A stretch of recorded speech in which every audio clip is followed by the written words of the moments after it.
You've probably heard of burner phones, right? You know, those cheap disposable phones that criminals use on TV to stay off the radar. Yeah, they might be trying to triangulate your movements. I'm not being paranoid. Do it. Well, believe it or not, there's a thing called a burner job. And while it's not as dramatic as a burner phone, it can be just as useful. Let me explain.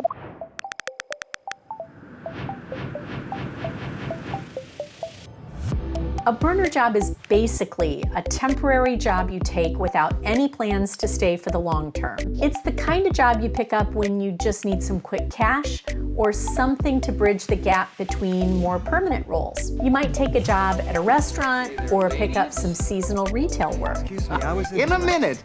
Or maybe you take a role that is in your field, but you know it's not going to excite you in the long run. There's no challenge, no real growth opportunities. It's not your dream job, but it pays the bills and fills the void while you keep looking for something that more aligns with your goals. That's a burner job. Did you see the memo about this? Yeah. Many of these jobs don't have the best hours. You'll be working some late nights, weekends, and holidays. And if you're someone who really values that flexibility or values remote work, burner jobs might not be the best fit for you. Now, if you take a burner job, should you put it on your resume? That's a good question. And the answer is, it depends. If you learn some valuable skills that are relevant to your next role, then absolutely list that job. But if it's not really relevant, or you only work it for a hot minute, you can leave it off. Just be mindful of any gaps that it might create on your resume, because employers might ask you what you were up to during that time. Little of this, little of that.